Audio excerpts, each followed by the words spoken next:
بسم الله الرحمن الرحيم الحمد لله رب العالمين والصلاة والسلام على رسول الكريم وعلى آله وصحبه أجمعين وبعد السلام عليكم ورحمة الله وبركاته everyone. Welcome back to the Ilm Feed podcast. I'm your host Shabbir Hassan. Alhamdulillah, I hope you're all doing well and keeping safe. Today we have a guest who mashallah is what we call hitting his hat trick on the podcast, because it's his third appearance, and that's exactly why he doesn't need any introduction, mashallah.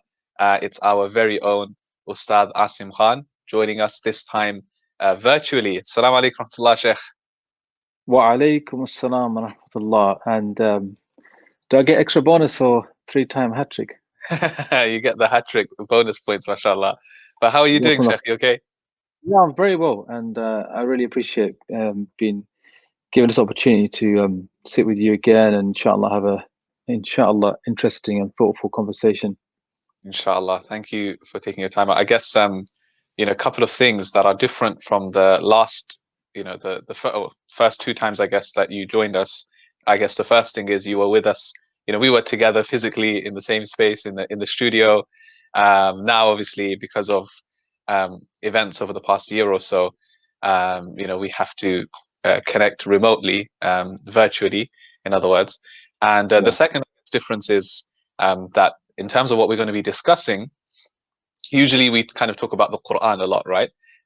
When we have discussions. And today it's not directly related to the Quran. It's more going to be focused on the Seerah, which is interesting because we haven't yet on the podcast that we've done here had like a proper conversation on the Seerah. So I think it's inshallah a good opportunity to get into that. Of course, we've touched on like aspects of it, but not like a dedicated, focused conversation on the Seerah. So that should be interesting. And before we started recording, I realized that you recognize something on my bookshelf. So for those of you there we go. I'm pointing at it right now. That's mashallah Ustadh Asim Khan's book, The Heart of the Quran, his commentary on Surah Yasin. And we are going to speak about books as well today, right, Sheikh? And we're going to talk about some exciting new projects as well. Yes, definitely, inshallah. We've got a super announcement to make at some point, inshallah. But you know what, the point you made in the beginning about how things are different now, right? So meeting virtually, and in many ways, there's lots of things we've had to lose out on, right? The company of each other being one of them, and the brotherhood that comes with it. But I don't know if you know this, but many years ago, I used to work as a pharmacy manager, and it was part of quite a big like corporation. And every year they have this appraisal. So you sit down with the guy, who's your line manager, talk about what you're good at, and talk about what are the challenges. I think it's a politically correct word that they use. Yeah. So basically, my line manager gave me a piece of advice, and when he said it to me, I was like, that's pretty deep actually. And during this whole lockdown and pandemic time that we've been going through, that has been ringing in my mind. So basically what he said was, ask him, what makes a successful business? What's the number one quality that makes a successful business? And I was like, is it this, is it that? And he's like, no, it's actually the ability to adapt. And I was like, okay, interesting. He goes, yeah, look, we're in a crowded marketplace, and things are changing all the time, and small changes, if you don't keep up with them, you get left behind very quickly as a cutthroat business. So he goes that if we adapt continuously to the changes, then we will be successful. And taking that out of the business mind and putting that into maybe a spiritual place, I think that looking at the Prophet ﷺ, for example, is a real manifestation of this. Like if you think about how his life began, when he's reaching the age of 40, which is usually like the comfort zone for many people, his world is turned upside down. He's made a prophet of Allah and a messenger to humanity, and people that loved him now hate him, and he's got the weight of the world on his shoulders, and he doesn't crumble. Subhanallah, he adapts. And every day he had to adapt because things didn't stay the same. And from that day until the day he passes away 23 years later, were days of loss, of sorrow, of fighting, of dealing with abuse, of unbelievable things that happened during his life. So I really feel like this pandemic, though there's so much negativity when you think about it, also in a way, there's a lot of positivity we can take from it, especially from that perspective of how do you adapt is probably how you will succeed. That's a really interesting point about adaptability, actually. I think that's really the only way forward, I guess, because there's not we don't really have much power to change things, around us. Yeah. It's only really what's directly in front of us that we can. So yeah, really interesting point. I mean, since we're on the topic of Seerah and we're going to be discussing that quite a bit today, what I wanted to start off with is just kind of putting you on the spot and asking you, like, what story or part of the Seerah for you personally like stands out the most, is like one of your favorites? And I just wanted to start with that. And I know this probably is such a broad question and there's so many things going through your mind, but what's like one that really stands out for you, even if it's like currently, particularly at this point in time? And let's just like discuss and reflect on that. So, Bismillah ar-Rahman ar-Rahim. Obviously, the passing away of the Prophet ﷺ is one of the most emotional, engaging aspects of the Seerah, and you could read it and reread it, and every single time it gets you, and every single time you learn something from it. But for me, the most spectacular moments in the Seerah are the moments where the person handles very sensitive um, situations in a very delicate manner. And we don't really see this. I feel like a lot of people don't appreciate the cleverness of the Prophet sallallahu alaihi wasallam. So for me, one of the most fascinating parts of the Seerah is how he dealt with Abu Sufyan. Yes, so Abu Sufyan, for the longest part, he was an arch enemy of the Prophet sallam and the leader of the Quraysh, and he accepted Islam begrudgingly. So to cut a long story short, the Muslims made a treaty with the Quraysh that there'll be no fighting, there'll be peace, and the Quraysh broke that treaty, Sulh Hudaybiyah. But between the time of peace until the time they broke it, the tide changed in favor of the Muslims and their numbers increased exponentially. So when the Quraysh broke it, they realized that they had made a big mistake. So Abu Sufyan, he gets on his camel and he goes to Medina, almost like a beggar, to plead with the Prophet ﷺ to, reenact the peace treaty. But the Prophet ﷺ gives him the cold shoulder.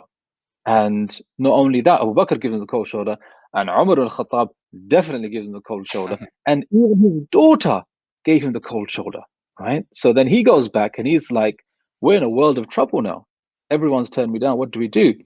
So what happens is that eventually the Muslims arrive at Mecca at the head of an army of 10,000, the likes of which the Arabian Peninsula had never seen before. And Abu Sufyan realizes, look, the time has come. But even then, he's begrudgingly taken to the Prophet ﷺ by Abbas, the uncle of the Prophet ﷺ, and in the tent, a conversation ensues, whereby Umar al-Khattab is there, okay, ready to, inflict pain and punishment on Abu Sufyan for everything wrong he's done in his life. Abbas is there as a peace broker, and the Prophet ﷺ is there to see what does Abu Sufyan want to do. Does he want to accept Islam? Does he not want to accept Islam? And he's dithering.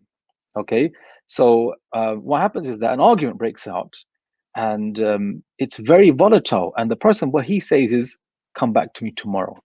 Okay, so they have the night to cool down, and then the next day, Abu Sufyan comes with Abbas, and he's still dithering. And so the person comes up to him, and he strikes him on his chest, and he says, "What's the matter with you? Hasn't the time come now for you to accept your fate?" And then Abu Sufyan, he says half of the kalima. He says, La ilaha illallah. Okay, as if to say, I can't really say the second half of this, that you are the messenger of Allah. And at that point, Abbas turns against him and says, listen, this is the final straw. Don't lose your chance. And then he says, okay, wa Rasulullah, right? And so he's become Muslim under, almost under compulsion, if you think about it. But then the person does something which is ingenious, right? So here's Abu Sufyan, a leader of the Quraysh. He's going to go back to his people, and he's basically going to have to deal with humiliation. Like, you're our leader, you went there, you became a Muslim? Like, what did you just do?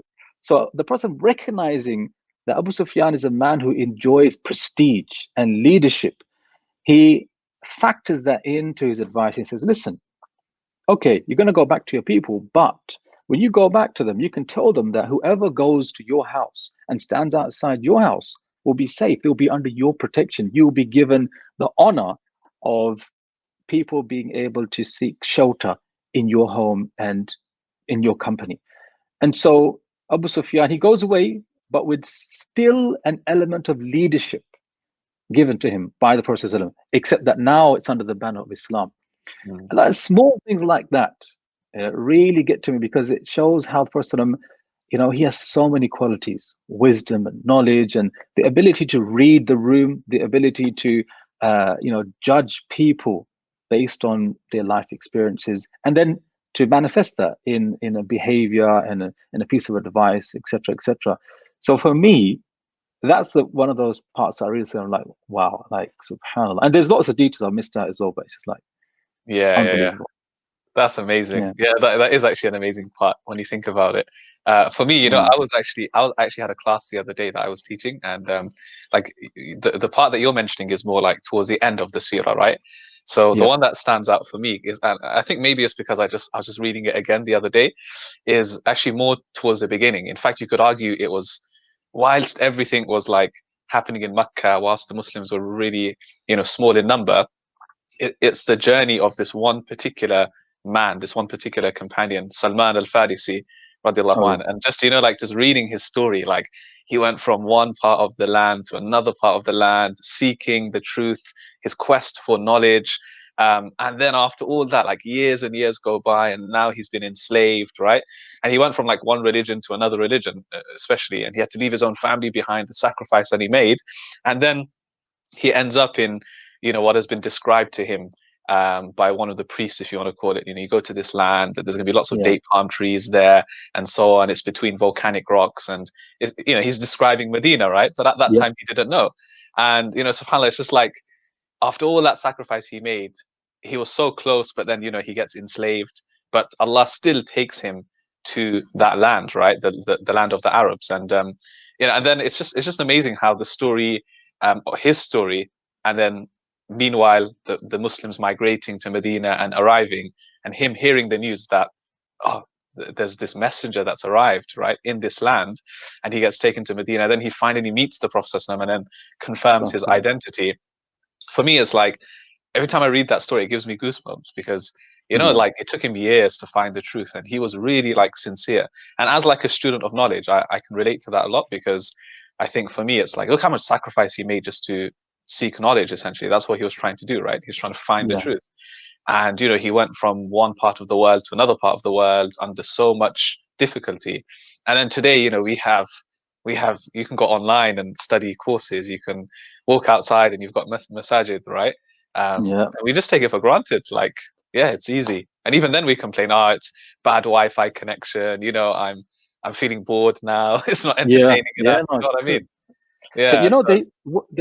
So, they say that what makes a great story is actually the weaving together of many different narratives. mm, So, if you look at the top trending Netflix dramas or something like that, you'll find that, the ones that really get like the black blockbuster type of viewership are the films or the dramas that have lots of characters' lives, stories interweaved together, and then each one story is fascinating in and of itself. And then when they all come together, it's mm, like mind blowing, right? And yeah. that's one of the reasons why the Seerah is so spectacular. You've got the life and the journey of the Prophet ﷺ, but then all of his companions, and each one of them has their own story, and then his wives, and they all have their own stories, and the story of the Ummah as well as a community, and Mm, that's one of the reasons why the Seerah is, in a way, one of the greatest, if not the greatest story that anybody could read about, because of the detail that we have about all the different. I'll use the word characters, but these are our heroes mm. inside the story. Yeah, like you mentioned, the story that you mentioned more, I guess, focuses on like one of the leadership skills of the Prophet, right? Leadership qualities. And Yeah, I think like that's another really important and really interesting aspect of the seerah. It's quite fascinating that you can kind of like look at the seerah with a different lens, and each time you can pick up something new. So again, like just from the leadership perspective, if you're a community leader, whatever it may be, you yeah, can learn, just look at the seerah and identify all the times of the Prophet, like Hudaybiyah or before and after, right, in Mecca, Medina, where he displayed, bravery, courage, leadership, right, authority, etc. And then like you can do that with pretty much everything. So like one thing that I was looking at again recently is just the marriage of the Prophet, the way that he was as a family man, and as a husband, as a father, the way he was with his wives at home, and all the reports, narrations of Aisha radiallahu anha, Salama radiallahu anha, and you learn so much just from that perspective. I actually went to a bookstore a few months ago, and I just found a random book in Arabic. It's something like Hayatun Nabi Sallallahu Alaihi Wasallam Zawjan. It's just a book on him as a husband. I don't know who the author is. It's just a really random book. But I was like, oh, that's really interesting. Like a whole book of him just as a husband. So I think, don't you think that's another really interesting aspect of the seerah? Just like pinpointing one area aspect and looking at it like that.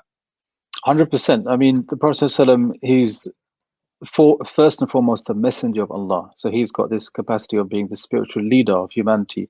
But also, he's a father. Also, he's a husband. Also, he's a counselor. Also, he's a friend. Also, he's and the list goes on. And on top of that, he's the greatest example of that person in that capacity. So it's just, and that's why that Allah subhanahu wa ta'ala says, لَقَدْ كَانَ لَكُمْ فِي رَسُولِ اللَّهِ أُسْوَةٌ حَسَنَةٌ, that you have in the in the messenger of Allah the uswatun hasana, the most perfect example. There's lots of ways of translating that, but the word uswa itself is the object of imitation. So Allah subhanahu wa ta'ala is saying that in the Prophet ﷺ, we have somebody who you should imitate, and if you did, you'd be imitating the best version of that thing. And that's why you can see the Prophet as a father and then aspire to his goals and become the greatest father in your own life. And the same as a counselor, the same as a friend, etc., etc. So for example, like in business, we don't really see the Prophet as a businessman, but you're probably aware of this, but in Medina Munawwara, I think if you're facing towards the Qibla, outside the masjid on the right hand side, there's a marketplace, which until I think 2 years ago was still there, called Suq al-Manakha. So this is one of the marketplaces established by the Prophet ﷺ when he first arrived at Medina. And the story goes that he saw that most of the marketplaces were dominated by the Jewish communities, and they practiced interest as well as other things which the Prophet didn't look very favorably. Some of those practices were like cheating or defrauding, etc., etc. And then he came to this one marketplace known as Suq al-Manakha, and he said, "This will be your marketplace." And he said, "Whoever sets up shop here will not have to pay any tax." Right? And just think about how amazing that is. When you think about Dubai, for example, how people flock to Dubai to set up business and to work because they don't have to pay any tax, right? And Dubai then becomes this amazing place in the middle of the desert that everyone wants to go to. And it's like, what's the secret of Dubai? No tax. I'm like, okay, the Prophet ﷺ many, many years ago, and Suq al-Manakha became the marketplace that overpowered and dominated all the other marketplaces in Medina. And it's still, apparently they said that in Saudi Arabia, they have this decree that that marketplace will not be removed or destroyed or replaced by anything else. But when I went last year, there was some renovation work. I'm not sure whether they're still going to establish the marketplace after that. But yeah, inshallah, we'll come back and you can go and see it yourself. Inshallah. Yeah, that's really, super interesting, actually. Something that we mentioned at the beginning, I think I said, like, this podcast isn't directly related to the Quran, right? It's funny because, like, anytime you go through the seerah, like, I always ask my students, so what's like the first source for seerah? They're like, I don't know, is it Sahih al-Bukhari? Is it like, is it Tariq Tabari? Is it Ibn Hisham? I'm like, actually, no, it's the Quran. Like, the Quran is filled with the seerah. Because I guess the beauty of the Quran is that when you can view it from the lens of the seerah, because essentially every revelation that was sent down was during the lifetime of the Prophet ﷺ, whether he was in Mecca, whether he was in Medina. And, many of the verses are, in fact, like direct like responses to certain incidents, right? Like, Surah, for example, Abasa, right? What happened with Abdullah ibn Maktoum, and then that's in like Mecca, right? And then you've got Medina after Badr and Uhud, all of these verses being revealed, Surah Ali Imran, etc., etc.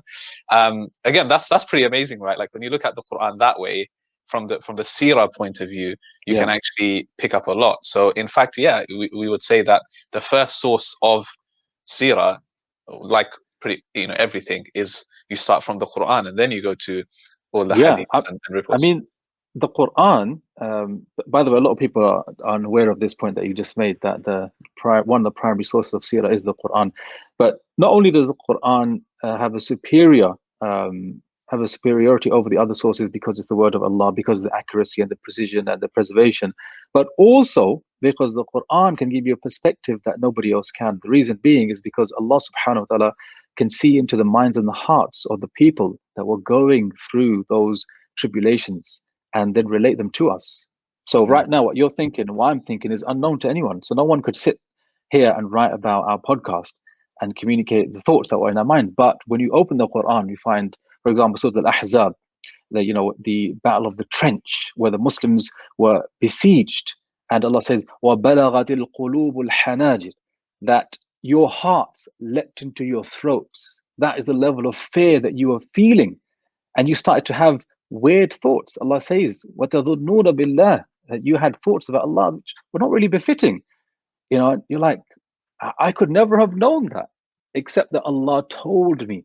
And so, Mm. yeah, the Quran being a source of seerah is actually second to none, except that it's not laid out chronologically, and in chapters and things like that. But for sure, someone who wants to learn seerah needs to focus on the Quran and see what, like, some surahs are known, like Surah Al-Anfal. You'll find a lot of narration about the Battle of Badr. Surah Al-Imran, we'll find a lot to do with Uhud. Ahzab, obviously, to do with the Battle of Ahzab. But there's many other surahs that capture elements and insights of the seerah. Yeah, it's that's the thing about the Quran. I think also the fact that it's timeless. So you may think, okay, it's a response to the Muslims at Uhud, so therefore it's maybe just like specific to them, I guess. Like it doesn't. I can't really relate to that because I didn't partake in Uhud, right? But I think Yeah, that's something that's beautiful about the Quran is actually when you look at the way that it's been phrased, it's actually like you can find yourselves in similar situations. Okay, it's not the same as Uhud, but when you're facing defeat, for example, when you're dealing with loss, for example, like one that stands out is those 10 verses from Surah An-Nur, for example, that were mm, revealed in response to the whole slander made against Aisha radhiyallahu anha. I think that's such a yeah, powerful one because it's not saying specifically this is only to do with Aisha. It doesn't mention her name or Abu Bakr's name, right? It's general kind of like really, I would say, strong um, advice given to the Muslims about things like slander, watching your tongue, right? yeah, And then you apply that to like the digital age, for example, completely different time.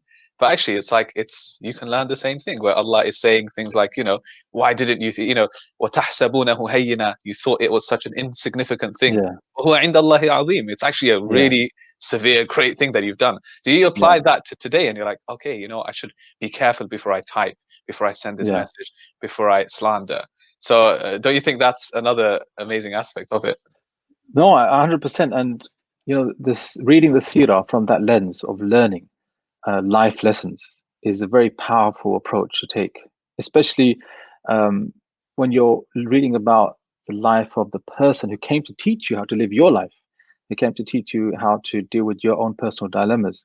And going into seerah books, especially in the English language, you find that majority. So first of all, let me just preface this, because in 2012, I embarked on a project known as the Prophetic Timeline.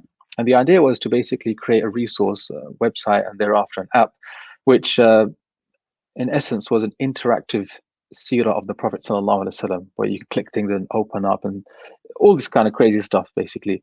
And through the course of that journey, I had to read basically every single English resource on the seerah out there at that time. Obviously, a lot of time has passed since then, but I got accustomed to reading English works in Seerah.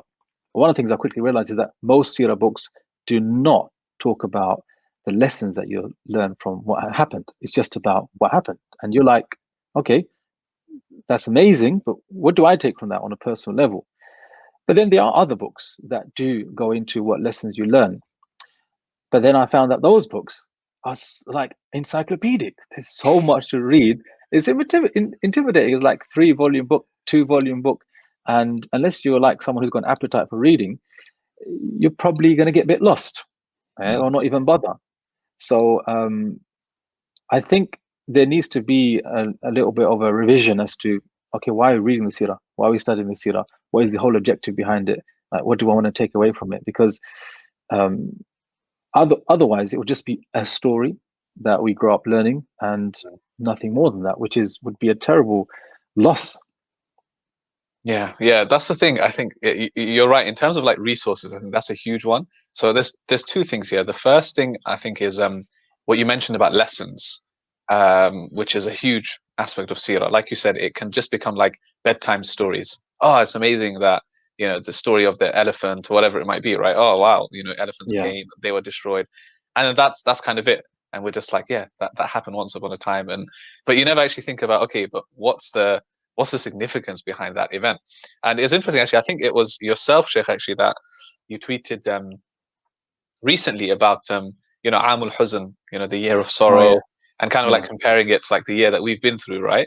So stuff like that, I think we're not doing enough when it comes to the Sirah, especially where okay, we read a book, we listen to a lecture, but we don't actually go back and think, relate it to our time, relate it yeah. to our struggles. So, how, first question before we move on to like resources is, how could we do that? Let's say someone's self-learning, right? Yeah, What's a good way of reflecting? I mean, reflecting over Quran is one thing. Reflecting over Sirah, how would you say is a good way to go about it?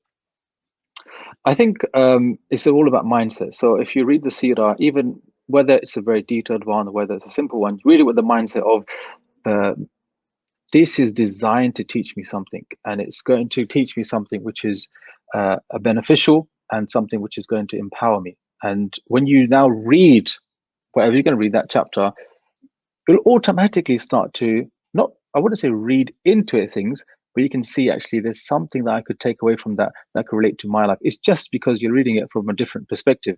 I'll give you an example.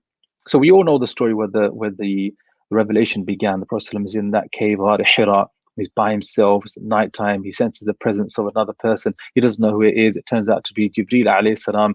And the Jibreel alayhi salam, you know, uh, he shocks the Prophet by commanding him to do something, and then when he can't do it, the Prophet said that he hugged me, embraced me so tight. بلغ مني الجهد.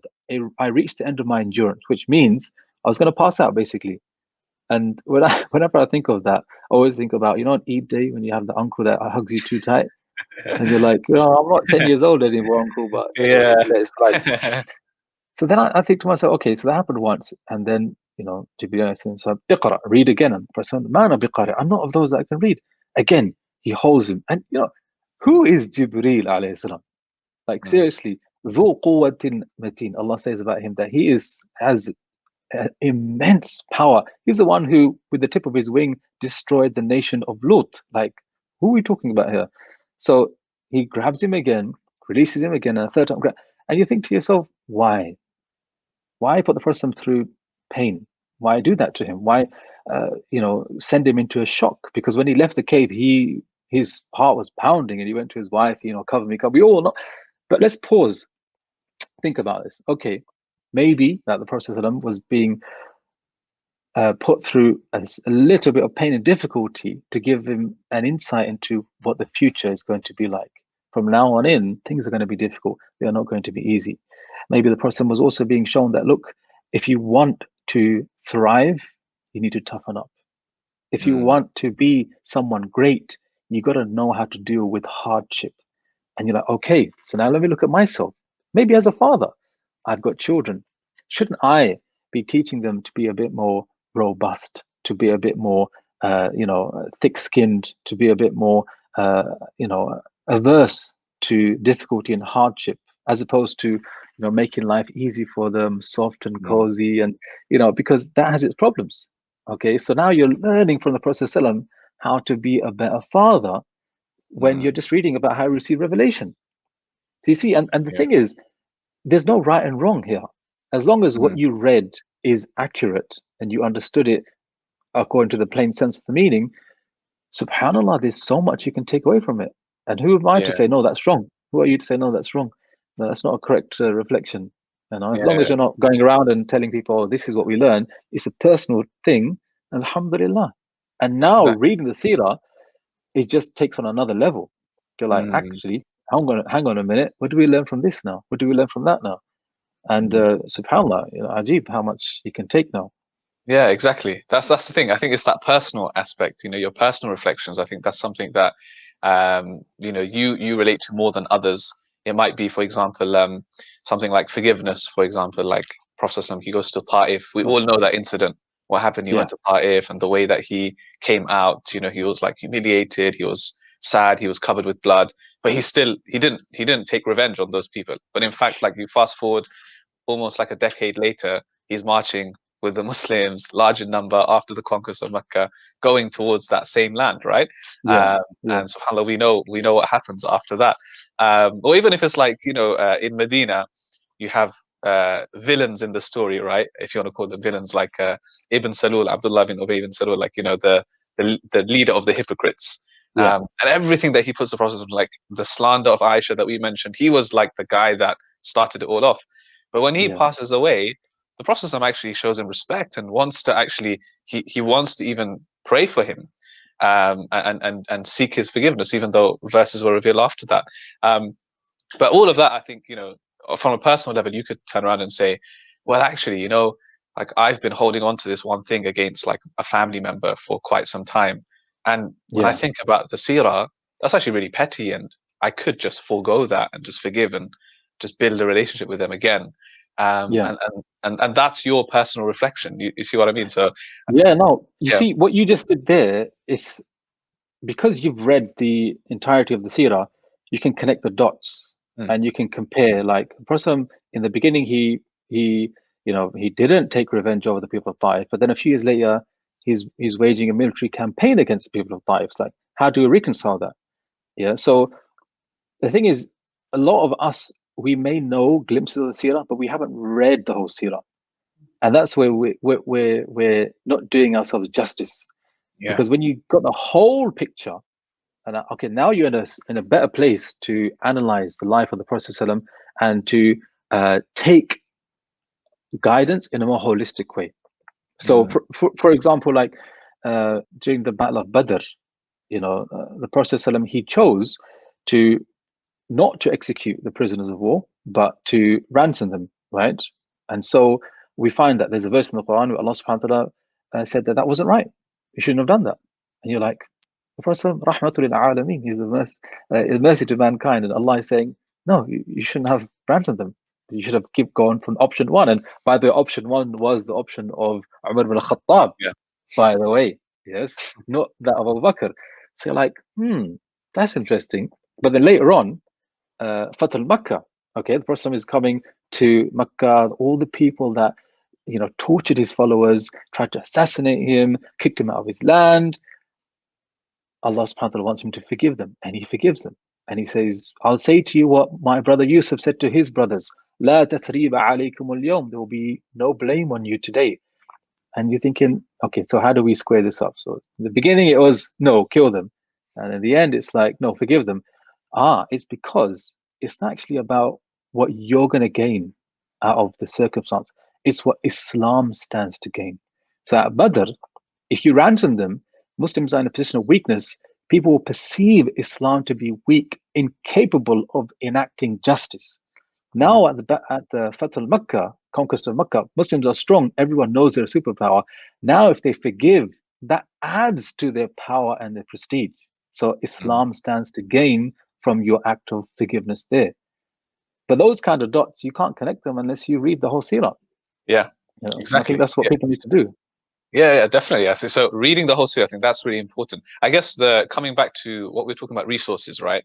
Um, what one could argue that okay, fine, like I get that I should be reading the whole seerah. I know that's important, but for me, it's like like you said, yeah, I don't want to open up a book which is like 2, 3 volumes long.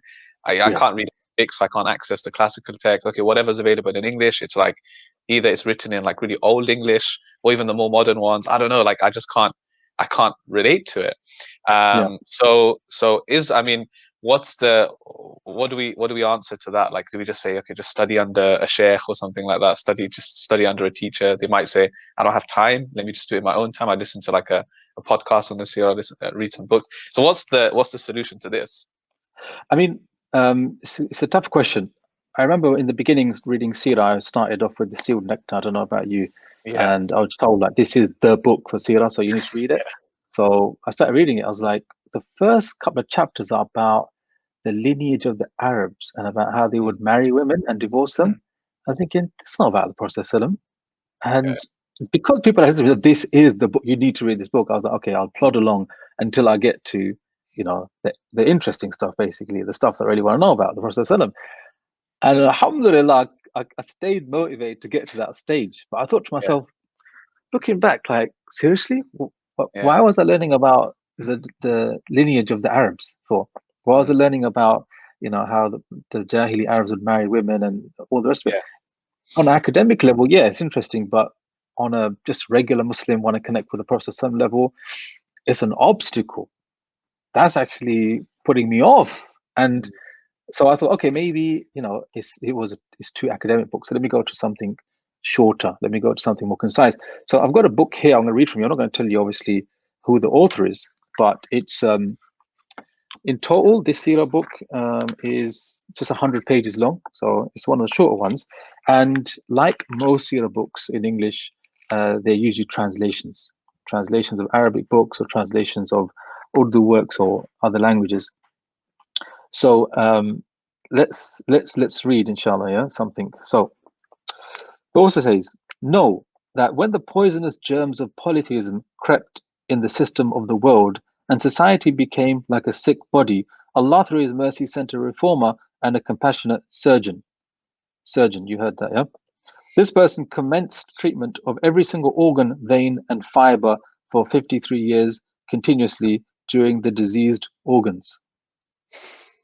So, I mean, with all due respect, it's probably a bad translation, not a yeah, reflection of the author. So, but if you've been led to believe the hype about Seerah and then you read that book, you're going to have questions in your mind thinking, maybe I'm just a bad person and I can't connect with the Seerah.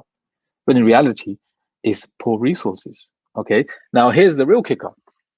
I've got a book here by Karen Armstrong. Okay. And I had to read this book cover to cover when I was doing research for the Prophetic Timeline.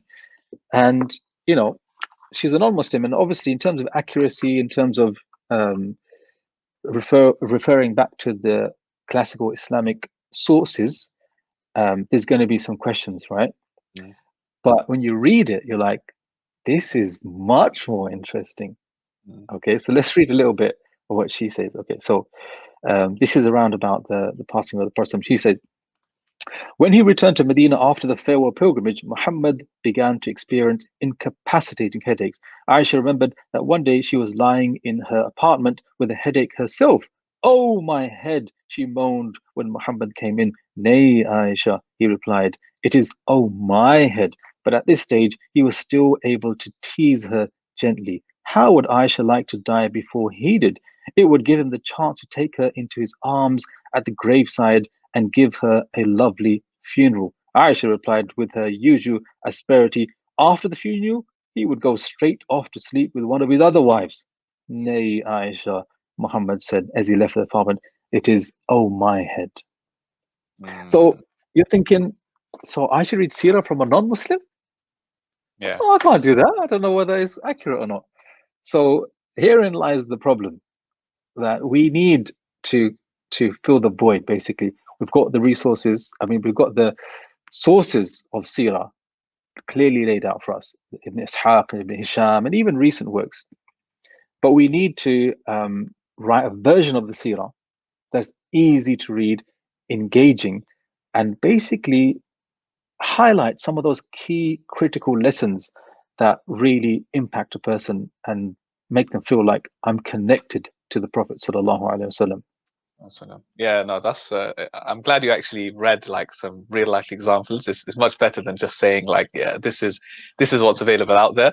But no, Yeah, it's same struggles. Like the way that you said like the beginning of Sealed Nectar, for example, great book, alhamdulillah. yeah, But like you said, like when I first started reading it, I was like, I don't know if I don't know if Seerah's my thing. Like, if it's going to talk about this Yeah. kind of stuff, like genealogy and tribes and stuff, like personally, I'm just not into that.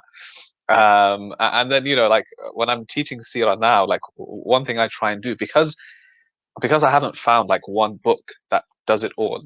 So what I do now is, like, if we're, for example, discussing one aspect, let's say it's conquest of Mecca, I will take extracts from different books and then present it Okay. to the students and Nice. like read a bit. Nice. So I guess that's made it easier. But that's for me as a teacher, where I have read it and I have studied under a teacher. I've been through that, and now because I've got access to these books. But of course, someone who's beginning Sirah, like when I first started, I could never do that. I could never be like, okay, Yeah. let me read 10 books at the same time.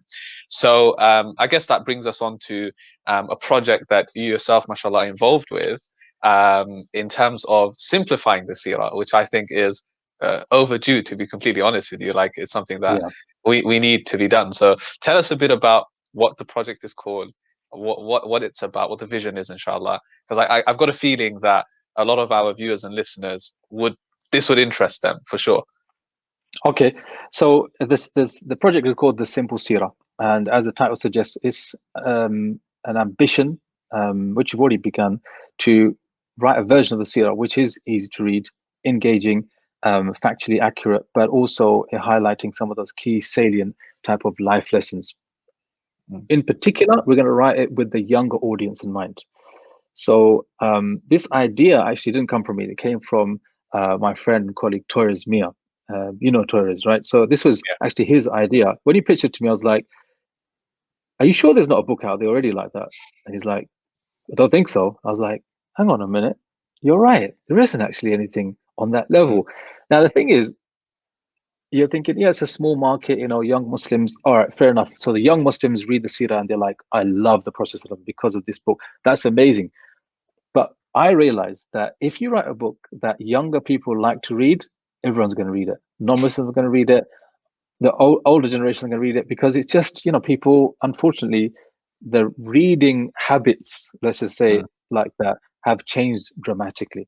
Yeah. All right. So immediately I thought to myself, if we do this project, the Simple Sirah, write a version of the Sirah, which is easy to read, engaging, fun, highlighting those amazing lessons from the Prophet ﷺ, inshallah, it will potentially change people's lives. Because I remember when I finished reading the Sirah for the very first time, I was, subhanAllah, in tears. And I just was like, after being moved, I felt frustrated and almost angry. Like, why am I reading about the Sirah of the Prophet after so many years? Like, Mm. why is it taking this long for? Why? It was like a hidden gem that should have been inside my heart, but for some reason it was on a bookshelf all these years and I had no idea. And it's only since that time until now that reading Sirah has become like, one of the most beautiful experiences and something that you can do over and over again. So that's what we want to do. And then I think, inshallah, to make it even easier for people to access it, we want to, inshallah, make it into an audiobook. And I know a lot of people are big fans of audiobook. And Yeah. so the way we are writing this is, inshallah, in a way that will lend itself to make a very engaging audiobook. So basically, you got no excuse. You Mashallah. either No, read it or you listen to it, inshallah. I think the title itself just, it suggests how simple it is. The simple Sirah, right? It's not even a complicated title. It literally does what it Yeah, says. So I think, yeah, like you said, it's interesting that it hasn't yet been done. And that's why I said it's overdue now, because, something with the younger audience in mind, um, with the lessons, with the authenticity, with the simplicity as well, digestible. I think that is definitely what's missing. So no, I think that's super exciting. So how's it going to work then? Is it, because I mean, like we said, right? Sirah's lots of content. Is it going yeah. to be one whole book, or is it going to be split into different books? How is that side going to work? So we're going to probably do two volumes, the Meccan era and then the Medina era, the Meccan part and then the Medinan part. Yeah. Um, the real challenge is obviously not, you know, being factually accurate because alhamdulillah, we've got lots of resources that lay out exactly what happened or the differences of opinion, dates and the names and everything else. The real challenge is actually the style in which it's supposed to be written. Okay, so I'll let you into a little secret. It's not going to be a secret anymore. Um, I'm actually reading the Harry Potter series with the express view of seeing how we can stylistically make the Seerah an unbelievably engaging read. And I'll No be way. honest, I hate reading Harry Potter, honestly. And I'm thinking to myself, the only thing I can see this in terms of benefit is just to see how the author gets you to imagine what happened. Yeah, that's Okay, it. and I think that is the trick. If you can stylistically learn how to allow people to imagine what took place, now the seerah is going to be unforgettable. You've probably seen The Message, right? I don't know if you saw the film The Message. Yeah, Most people our age have, right? And I don't know if you have that thing where you read something in the seerah and you're like, I can see that yeah, happening because it's that part of the film, basically, isn't it? Like yeah, when they come to the cave, when the Prophet and Abu Bakr are hiding inside the cave, and they lean over to look inside. That image is just etched in your mind mm, because of that film, right? So I'm trying to, and I've written the first chapter already, and it's one of the scenes that we try to depict as clearly as possible is the story of Abraha when he came with his army, the elephant army and the elephant warriors, to try to destroy the Kaaba. mm, And usually it's like a passing type of part of the seerah, just okay, they came, they got yeah, destroyed, and move on. That's when the Prophet was born. But if you think about it, that is a great scene to think and imagine what the ground yeah, would have shook like, what the armies, how they would have fled, how the birds, came and then threw down all of those stones, and how people broke out in plague, and some people were like, it's almost like a mm, movie type of thing, right? yeah, yeah, So it's just about, okay, these are the details. We know this happened, but let's try to read at how it possibly would have unfolded. Okay, with all mm, that language and the style. And now you're like, yeah, I can see it now happening. And if that mm. happens throughout the whole seerah, then inshallah we'll have a very, very nice book on our hands. Inshallah. That's it's interesting because, like you said, the I guess the most successful books nowadays are the ones that most of them are being adapted into films and movies, right, in Hollywood. Yeah, And I guess it comes down to the author themselves, right? Credit to the authors, because if they yeah, had not written in such descriptive language and opened the doors to your imagination in that way, then there's no way you could have turned it into a film. But that's a really difficult thing to do, right? So I think to do that with the seer, obviously, of course, not because we want to turn it into a movie, but really yeah, for you for you yourself to be able yeah. to imagine and connect with it. I think that's the correct word. To Yeah, connect yeah. with the We seer. have to we have to be careful. It's uncharted territory, and the idea is to bring people one step closer to the Prophet ﷺ with all of his glory and his honor and his sharaf and everything else. Not to take that away, of course. So it's going to take a lot of oversight from other scholars and people of knowledge to say, actually, yeah, even though that's very different, we can run with that, inshallah, and there's nothing wrong with that. And in fact, that's an asset to the body of work we have on the seerah. So inshallah, with your support and du'as, we hope to get there very, very soon. Inshallah. So, I mean, this is something that I would, love to be involved with somehow. And I know there is, inshallah, an opportunity for everyone to be involved, whether it's to pre-order it, right? That's one thing, or whether it's actually support it, because I can only imagine the time and the effort, the Yeah, resources, that takes into actually not just, we're not talking about the final product, the publishing of the book, but even the entire process, right, going into it, to make something happen that really, like you said, hasn't been done before. So of course, time, efforts, resources, financially, there's a lot going into this, right? yeah, So how can we, inshallah, be able to support this so that we can kind of like speed up the process, get this out? Not that it's gonna, inshallah, like take the quality, but speed it up in terms of, because yeah. ultimately it does come down to, let's be real, the world that we're living in, it does come down to things like finances, right? In the world that we're in. So how can we support, inshallah, and get this done? Okay, so you're right. It is going to cost a lot, especially if we want to do it professionally. And what we want to do is not just write it, but we want to have some illustrations and some pictures and some diagrams, whatever we can, just to elevate it as much as possible. And you know how people are when it comes to pictures and diagrams and books, that's where Yeah. the eyes tend to go to first, right? And then the text afterwards. So we want to do everything on a very professional level. And also we want to produce a set of the book, copies of the book rather, to go into all the Islamic schools, up and down the country. And maybe then into Europe and across the world, inshallah. Who knows, right? We've got ambitions to do that. So we've set the targets, okay, and we've started the journey already. Like I said, one of the chapters already been written, but the way everyone can get involved is actually just by pre-ordering their copy. I'm pretty sure when you see it hit the market, you're going to want to get it anyway. But if you were to pre-order it now, not only would you get it in the beginning, but also you'd be directly supporting the production of that work. So it'll be like a sadaqah jariyah. You get your book, but at the same time you support the work. So whoever else it goes on to touch and benefit, inshallah, they get a share of that as well. So I think the website, the link is launchgood.com/Seerah. You can go there, and I believe they can pre-order their copy as well, inshallah. Excellent. Launchgood.com /Seerah. So that's really exciting, inshallah. Yeah. I'm personally really pumped to have a look and get this going, inshallah. So yeah, I mean, this is, I guess, for everyone listening, please do get involved. It's an amazing opportunity. And involved meaning like you get your copyright, so you're essentially ordering it from now and helping the process throughout. So we'll of course share the link as well, so that everyone can access that as easily as possible. And yeah, I think it's a super exciting project, Sheikh, and I'm sure for you yourself are really excited about it. You mentioned like 2 volumes, most likely Makkah Medina, which I think that's a really good way of studying the seerah as well, because something you mentioned earlier on about not reading, only having glimpses of the seerah, not the whole picture.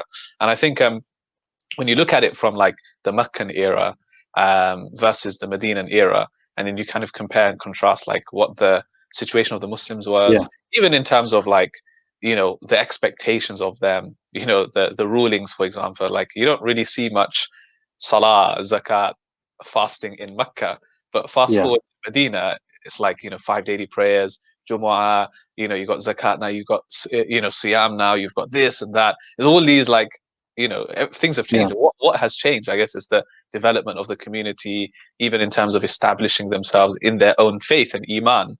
Like they've had time to prepare. I think when you kind of look at the seerah that way, for me personally, I've benefited a lot doing it like that. So is that kind of what you had in mind with the reason why you're doing this Makkah Medina, splitting it into 2? Yeah, I mean, one of the reasons is obviously to make it just a bit more easier to read. Another reason is to help us to produce the book as well, so we can worry about the first volume and then the second volume later on.